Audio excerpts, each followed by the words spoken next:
everyone. Welcome to Garden Fork Radio. You're here with Rick and Eric. Hey, sir. Good morning, Eric. How are you, my friend? I'm good. Thank you, everyone, for downloading the show. I want to welcome you if this is your first time. It's Eclectic DIY with Eric from Garden Fork and my co-host, Rick. Welcome, sir. Thank you. What's new in your life? I am still doing electrical stuff in my house. I'm planting garlic. We're going to talk about generators because you just got a generator. Right. But I wanted to just start the show with a little inspiration from our West Coast friends, Root Simple, the Root Simple podcast and website. Oh, yeah. So lay it on me. Go ahead. They have a post about a lecture by Matthew Fox, and he quotes the poet Mary Oliver at a reading in San Francisco. At the time, she was 84 years old, and she said to the crowd, as paraphrased by Fox, "I'm getting old, and I want to leave you young people with these 3 lessons I've learned about life. Everything else is details." And those 3 lessons are really simple, and I like that kind of thing. You bet. Me too. Pay attention, be astonished, and share your astonishment. So we're supposed to be like goldfish. Yeah. Yeah. Hey. I think I've seen this castle before. Well, no, like, this is going to sound mundane, but I was on the road this morning and I stopped at the rest stop and I was walking toward the restroom and I noticed on the cement this pattern of leaves, because the leaves are falling in the fall here. And Correct. as they degrade, they leave a little pattern, an organic pattern in the cement. And I was just like, oh, that's pretty cool. And I didn't even bother to take a picture of it. I was just like, just trying to be in the moment and enjoying it rather than whipping out my phone. So I just kind of noticed that. And I was like, but I guess to share my astonishment, I should have taken a picture and shared it. But I shared it with myself. Well, it's okay just to be by yourself and in the moment, thinking your thoughts and not necessarily sharing everything that you come across. We always appreciate it when you do, though. Yeah. I have been absolutely astonished at the proliferation of podcasts in the last 6 months or so. And you share your astonishment on Twitter. I try to. There have been some really good podcasts lately. Yes. There was one, and I sent it to the Garden Fork question and answer group, but it was on bread and whether it was our savior or our downfall. And it just kind of wrapped all kinds of things like, Jared Diamond and ancient thinking. There was Jean-Jacques Rousseau and whether it was actually, bread is what we are supposed to be eating, or if it's going to, it's leading to our obesity crisis and all kinds of things, but everything in between. And it was just a fascinating the broadcast. But it was out of the CBC, Big Ideas. The Canadian Broadcasting System does some wonderful podcasts up there. They do. They're, I guess the CBC is kind of like the BBC, the British Broadcasting Company. Correct, yeah. Yeah, some great content there. Yeah, and they do all this long form stuff. And so when you're digging in the yard or digging in your garden, I've got to do some plumbing repair today. And I'll be listening to something to keep my mind active and keep me from being too absolutely frustrated with the shoddy workmanship that was done in the house. So, yeah, I love good podcasts. Well, let's circle back to shoddy workmanship. But there is a podcast. It's actually an old timer that I really like, 99% Invisible. Oh, yeah. Yeah, Roland Mars. All the things, and you were talking about being astonished, and that really is kind of his thing. It's all these things, the built world around us it's planned and designed that way, and you don't even notice it because it fits into society and into nature, into the way we live and stuff. But it plays an important part in how well we perceive life. And I really love his podcast. He just they did one recently they do a lot of things about signage, but they also have a blog and they have really neat posts on there. And one was about the yellow merge sign. And how it's supposed to signify 2 lanes merging into one. Yeah. And how much discussion has been put into designing that sign. And there are two different versions in the highway system in the United States, and I think one makes more sense than the other. So it's so I will link to that in the show notes here. So I did not realize there were two different versions. Maybe I just haven't been paying attention. I need to be astonished. So I've been redoing the electrical in my 120-year-old row house in Brooklyn. There, it's full of, I call it rag wire. It's an older form of shielded wire that the two copper wires are covered in, I think, natural rubber and then cloth. And that cloth, I've seen that, yeah. The cloth is fraying and the rubber cracks, exposing the wire. And I was making a video about hanging a ceiling fan in our guest room, and I had to disable. There were two pieces of this older wiring coming in, because they basically just daisy chained the whole house with this stuff. When they opened up the walls and rewired the house, I guess in the early, I don't know, the 20s or 30s, I'm not sure. So I found the source of these wires and disconnected them. And in doing so, the electric, and I've said this before, the electric went out in the downstairs bathroom, in the common hallway, in my office, in the outlets in the ceiling fan in the bedroom, and somewhere else. And I've been slowly rebuilding all the wiring in all these rooms and coming across some pretty shoddy workmanship. I'm just like, how is this not caught on fire yet, you know? I was going to say, Eric, you're living in a fire trap. Well, I think that's how most modern fires start now. I mean, we have so much good fire code. I think it's either electrical or dryer vents that are clogged, you know? Right. Yeah. But I've been replacing... Oh, go ahead. No, did you find... I understand a lot in New York City, particularly in the older sections like Brooklyn where you live, that there were, for many years, two competing standards. There was DC current and there was AC current, and it wasn't sure which one was going to win. Yeah. And that they wired the house for both. Have you come across that? No, the original wiring has been pulled out. It's called knob and tube, wire and tube.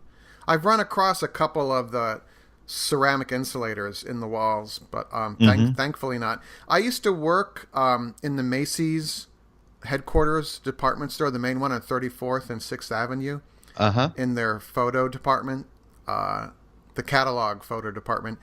And we would plug in the flash equipment, the electrical photo equipment, into the outlets, and we had to be careful because some of the outlets were AC and some of the outlets were DC. No. Yeah. Wow. So a little, but the thing here is that I have a little hardware store. It's called OK Hardware, OK Ferreteria, actually. Ferreteria is hardware in Espanol. Espanol, yeah. On my corner, they only take cash. You got to watch out for that in New York, by the way. A lot of people will only deal in cash. And I could buy what are called three-way switches, which is the hallway switches. So you turn off the hallway, the switch at the top or the bottom, and the light will come on or off with either switch, you know. Mm-hmm. But I realized that I wanted this to last, and I didn't want to have to redo this 5 years down the road. So I hopped on the subway, and I went to the Big Blue store, and I bought the $8 three-way switches instead of the $1.50 ones. And they're so much more robust. And I showed them to the camera operator, and she goes, oh, wow, this one's like just built so much better. Even her, the non-electrical geek, immediately saw the quality. And for a couple more dollars, so if you're redoing the electric, don't cheap out. Just spend money and get the commercial version. And that way, when you're older and you can't do electrical, the switch will still work. When you're old like Rick is what you meant. No, not at all. You're quite young. I actually swapped out some plugs in a bedroom for She Who Must Be Obeyed.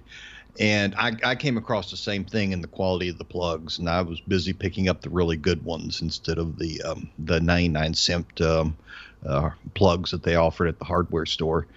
just for that reason. If you're going to do it right, because particularly since I've had my knees replaced, I know I talk about this all the time, but if you're going to be down on your knees changing out plugs, do it once and do it right. Yeah, so that's a little contrary to the garden fork mantra, done is better than perfect. So with electrical, perfect is better. Mm-hmm. Well, speaking of the Blue Store, I found a wonderful bargain on a Troy-Bilt, and Troy-Bilt is a sponsor of Garden Fork, but found a wonderful deal on a Troy-Bilt generator, and I finally broke down and bought a gasoline generator for the house, and I am thrilled. So it's considered a portable generator, correct?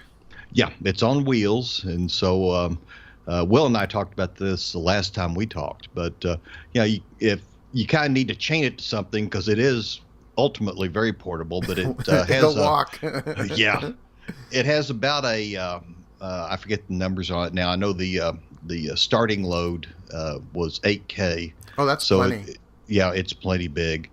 And then I wired in a transfer switch, which was I took 6 circuits. It was a 6-circuit transfer switch, and I picked the 6 circuits in the house that I wanted to run. And I'm doing that instead of just trying to backfeed the house, which is right. what I initially had thought. Backfeeding, for those who don't know, is just taking a generator and plugging it into a wall socket and letting that wall socket feed the entire house. And I wanted to control a little bit better so I could control the loads and control what was on, make sure that I got everything I wanted on, which actually included the plugs that have the Wi-Fi on it. Yeah, the backfeeding thing has some bad.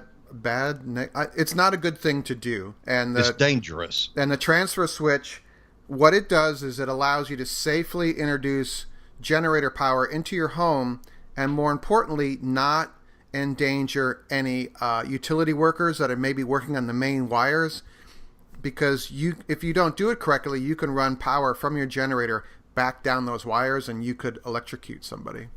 Yeah, I've seen people here in the neighborhood who will backfeed, and you look and their lights are on more or less, but so are the houses next door to them, because they're actually backfeeding down the line, and then they keep. We're babysitting a dog, and he's that's fine. Making all kinds of racket, but actually backfeeding down the line, you could see some power in 2 or 3 houses down from the one that had the generator, because he was backfeeding into them as well. Oh, that's bad. But that's bad. The transfer switches can be almost half the price of a generator. Oh yeah, and mine was half the price of the generator. So I think transfer switch is going to be about $250 to $300, even more sometimes. It depends on how many circuits you got. I got 6 circuits, and so it's one of the kind of upper priced ones. Yeah. There's another way to do it, which I did not do when I did my home here, but it's called an interlock switch. And it's incredibly simple. It's analog, very manual. But I'll try and summarize it and see if you can't understand, Rick. I need you to ask questions, because everyone will be asking questions back in their car here. But most circuit breaker panels are kind of tall, rectangular and tall, right? Mm-hmm. And at the top is a big main breaker. It's usually a 100 amp or 200 amp circuit breaker. And that's controlling the power coming from the lines into your house. And if you switch that down, you push that down or across, no power will come in from the power lines to your house. So using that switch, an electrician can mount probably a 30 amp 220 volt circuit breaker in the first space on the right hand side of your circuit breaker panel. And then you mount it looks like this homemade piece of sliding metal that's shiny, but it is a preventive, it's a mechanical prevent, I guess we call it, that either the utility line breaker can be turned on or this interlock breaker can be turned on. I'm not maybe I'm not. And the idea is that you hook up your generator safely to that 30 amp 220 watt amp breaker. So you can either feed power in from the utility line or switch that off, slide this little gizmo, and then it will allow you to turn on the generator breaker, and then you will feed power to your whole panel from the generator. And so you light up the entire house, right? Right. What you have to be careful of is if you have an 8,000 watt generator, that's 8,000 watts at 240 volts, by the way. So that's actually 15 amps, roughly 15 amps at 120 volts. You'd be surprised how much of your house you can run, because we have LED and CFL light bulbs. We have TVs that don't pull a lot of power. If you have a well, that's something to consider. But you can turn off or on what breakers you want the generator to run, and you're good to go. The flip side is that mechanical prevent, little safety switch, is all of $65. Oh, wow. Well, so I didn't even know about it, so I didn't even consider it. Yeah, I did not either when I put in my breaker, transfer switch. But it takes a lot more management on your end to run one of these switches, because the interlock switch, because you've got to make sure you're probably not going to be able to run your big outside air conditioner. That the loads on that are pretty big, at least the start loads. It depends on the house, but yeah. Yeah. But in fact, I bought a little bitty window mount heat pump that has specifically very low starting loads. It starts off very easily. And so I'm still trying to set up our master bedroom is kind of like the command post. And, we'll cool that room or heat it with this little heat pump.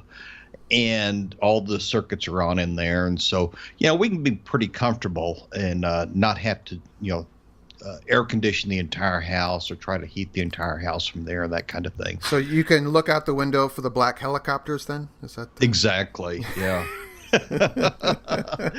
They're not going to steal my lawn furniture, though, because I put it up in the storm.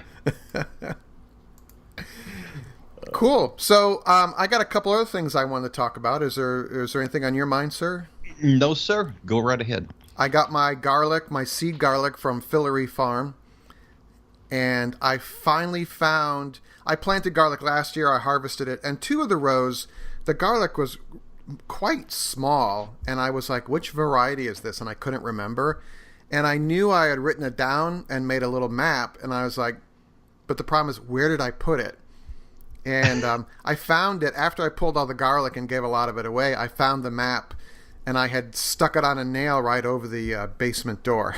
And I'm like, oops. So there's still plenty of time to put garlic in at least most of the northern states. Maybe not where Scott Gillespie is, because he has snow in the ground already. Yeah. Isn't that amazing? Yeah, Scott is one of the contributors to the Garden Fork Facebook discussion group. He's also on Twitter as Cowboy Junkie, and he's been a guest on the show a couple times here. But he posted some pictures on the Facebook group and on Twitter, I'll link to them, about the snow they got. And I was like, holy cow, it's 65 degrees here still. So yeah, no kidding. Well, this is the perfect time of year. I mean, the evenings are cool. It's down in the 50s or 60s, and then it heats up to about 72 during the day. Just perfect for getting out and doing some yard work and getting things cleaned up in the fall. And reluctantly, I'm beginning to. I think I'll pull up my tomatoes this weekend. They're still putting out tomatoes, but they're not greening up. It's not enough sunlight, and it's not hot enough for them. Is this the Garden Gem? Yeah, ripen. Yeah, these are the Garden Gem, Garden Treasure. They're all, we've mentioned before, from the University of Florida's Klee Lab, Klee, and they have produced like gangbusters all summer long. We have had so many tomatoes, I actually have sores in my mouth from the acid, I'm gonna grow some next year. There was a couple people in the Facebook group that also grew them, and I thought that was kind of cool that maybe we helped get the word out, I think so. And for people that maybe haven't heard about them, these are naturally crossbred tomatoes. and they're trying to breed flavor back into the tomatoes, not just they're good for machine picking and they last a long time in storage and that kind of thing. And these are some of the nicest, most flavorful tomatoes I've ever had in my life. Yay! Now Rick hasn't watched this video yet because I just released it, but I made a really fun chalkboard out of some pallet wood, a piece of MDF, a 2-foot by 2-foot square piece of medium density fiber board, and this really cool chalkboard contact paper. And I made it, I painted the frame and everything in less than an hour. Wow. It's just really fun. Yeah. Because we have chalkboard paint, you can buy it in a can and you've got to wait for it to dry and all that. Yeah, I was just going to ask, which do you think will be more durable, the chalkboard paint or the chalkboard on vinyl? I'm not sure because actually, again, from Root Simple, Eric at Root Simple, I got a recipe for homemade chalkboard paint, and I'm going to make a video about that this weekend. It uses unsanded grout and latex paint of whatever color you want and some water and one other thing. I have to look it up. I'll link to it here in the show notes of this show. But I think over the long run, maybe the painted on one. But I think for people that maybe they have kids or they just want a simple project, the contact paper thing is really cool. What I really like about it is you can lay it onto all sorts of stuff that may not work well with having paint on it. So, you could wrap your refrigerator with this chalkboard contact paper. A lot of people for their lids or their particularly when they're fermenting and they have lots of different fermented vegetables and stuff in the refrigerator, will paint the tops of the lids with that chalkboard paint so that they can just chalk in or use a marker and chalk in what is in that lid today, because in a week or so there'll be something different.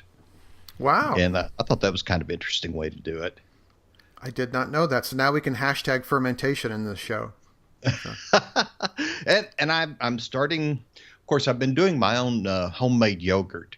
Ever since Consumer Report did a thing on commercial yogurts, and it turns out even the really high-end ones, most of the probiotics in there are there because they're easy to grow. They're not necessarily good for you or that good for you. Oh, I've started making my own homemade yogurt. I've been getting my starter from an outfit called Cultures for Health, I think it is, and I'll look that up real quick. But they also have Cultures for Health. And they have several different ones. They have a Bulgarian starter. They have Greek starters and all kinds of things. And then once you use it, you can just save a little bit. It's like sourdough. You just save a little bit for the next one. And so you buy one and use it. Well, they also sell these great fermentation jars that have a lid, and they have the airlock like you use in making beer or wine on the top of the jar. And so it saves having to, try to find a plate and keep all the air away from the fermentation and whatnot. And so I'm going to be fermenting a bunch of okra. Dog, come here. It's kind of adds to the show. It's kind of fun. Yeah. Fermenting a bunch of okra, little spears, so I can have pickled okra. But this ferment that they sell that starts their vegetable ferments as well is also a probiotic, and so it should be a little bit better for you than the vinegar that most people try to use when they pickle something. Neat. A while back we had Sandor Katz, who's like the one of the gurus of fermentation on the show. He's very giving of his time. He's like this super famous guy, and he was like, yeah, sure, we could do a Skype call, and he was on time, and it was like 20 minutes of his day, and I was really appreciative of that. Wow. I'll have to look it up, but he actually, I think he gets his yogurt started from a different company, but he did mention someone that he uses as well. Yeah, it's interesting because you can start yogurt from a commercial product, but I'm intrigued by this. And I was also going to say that my Instant Pot pressure cooker, you can make yogurt in that thing. So maybe I should make a video about that. Yeah, I'd like to see that, because my itty bitty yogurt maker, it only holds 8 jars, and they're not very big. And Right. so, that's making yogurt fairly often. I'd like to be able to make a bigger batch, and just so I could not have to do it so often, because it's not terribly time consuming. It's not difficult, but you do have to kind of watch and pay attention to what you're doing. How cool is that? I've been listening to a podcast by it's called ProBlogger, and I'm blanking on the guy's name, but he's a super giving guy, has a website called ProBlogger, and he talks about starting a podcast, and everyone's starting podcasts now, and one of the reasons is, you can reach out to people easier. But a little point he made was that, and I'm always like, I don't know how our show is going, but there's about 2,000 people that listen to each show. And he said in his talk, you might think that 2,000 people isn't a very big number, but when you're in an auditorium with 2,000 people and you're talking to them, that's a pretty big number. Yes, it is. So I just wanted to say thanks for everyone. And Darren Rouse is his name, by the way, ProBlogger.com. And so I was just kind of humbled by that, because for a while here I've been like, our numbers aren't doing very well, but then I realized the numbers that we are talking to, the people I'm talking to right now, you all, are actually the core cool people. So thank you. Well, and in truth, when it was radio and they were trying to do the Nielsen or whatever the surveys are, and they'd say, this show has a 15% share or 20% share, you really never were sure who was really interested in that show. Yeah. And when you get down to the podcast level, you may have a smaller number, but these are hardcore people who are interested in exactly the things you talk about. And that makes it somewhat easier for, not that we have a lot of advertisers for Garden Fork, but it does make it easier for advertisers to find and actually get more return on their advertising dollar, because they're talking exactly to the people who they want to talk to. They're not just talking to random people, 50, 60,000 people. Yeah. I listened to this true crime podcast called Up and Vanished, and they just did their first season, and they actually helped find, there's still a trial has to happen, but there's someone who's been being arraigned on charges of the murder that occurred that they investigated. But he went from nothing to, I imagine, a million downloads, perhaps, maybe hundreds of thousands. But so if you're thinking about doing a show, just email me. It's radio@gardenfork.tv, and I can give you my thoughts, and I can point you to some really good sources. But it just is. He's just kind of done really well, and it's like he's got advertisers out the wazoo, so good for them. Yeah. If you want to start a podcast, I think the very best place to begin is at transom.org, Yes, transom.org. And not only do they have podcasts, but they have lots of how-tos and equipment lists and ratings of microphones and headphones and amplifiers and all the things you need. And so you say, I don't know anything about the business. Well, you can get up to speed very quickly just reading their articles and kind of following their lead. And the microphones we use are $50 a pop. So Are they? Yeah. I seem to be working cheap. You sent this to me, didn't you? All right, well, cool. I think that fills the show. I think people have reached their destination.